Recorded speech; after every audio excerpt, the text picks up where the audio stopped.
Start strong, finish strong. Wolf is always scratching. Let's roll. Up at 3:45 a.m., cardio by 4:45 a.m., hitting the iron by 6:15 a.m., in my pickup truck by 7:15 a.m., heading to work, ready to get after it, ready to shoot. There's no substitute for hard work. I'm gonna make something out of myself, but it's gonna be so good, it's bad.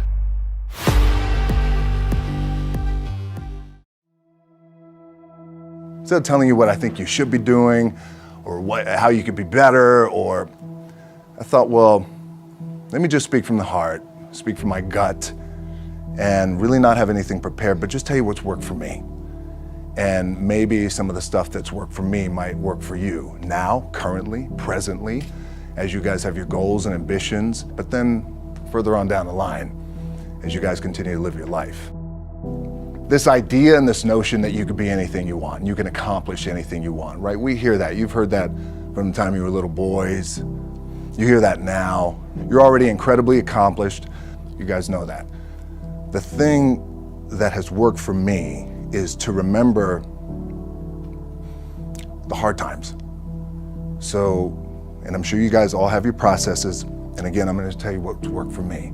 So before a big movie comes out, before, back in the days when I was wrestling with WWE, a WrestleMania match, anything big that would happen, I would always take a moment and I'd just remind myself, all right, I was evicted when I was 14.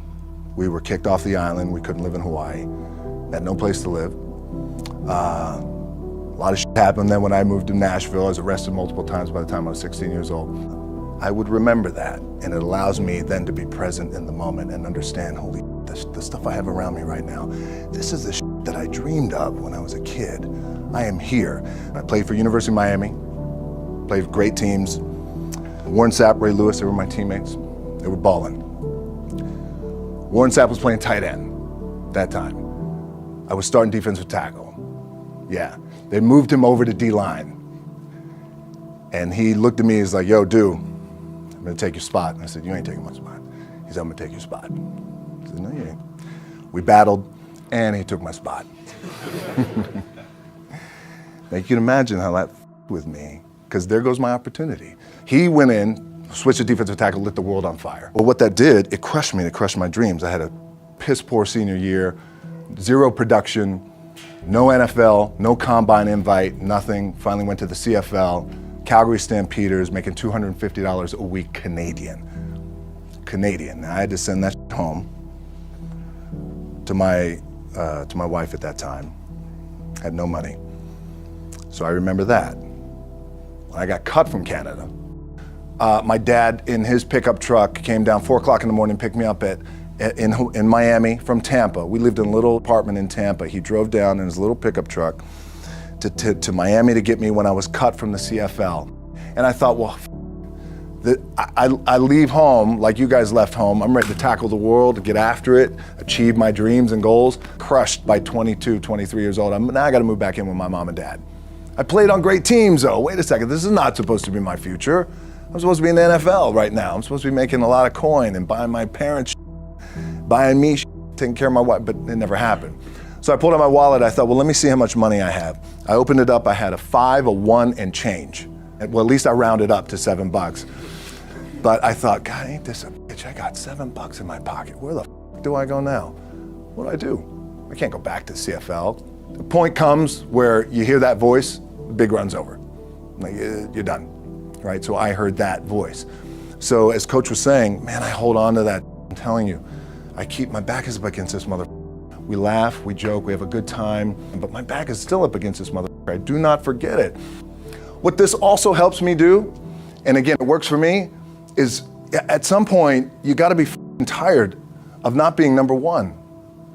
You have to be, and you gotta play angry, and I play angry. Now, I'm cool and calm with my approach, and when I step out on my field, which is a set, or, you know, like, there's some, and you're always gonna have haters, and haters are like, well, God damn, man, how many movies are you gonna make, or how much shit are you gonna do? Like, you do a lot of shit. I say, yes, it's my ambition.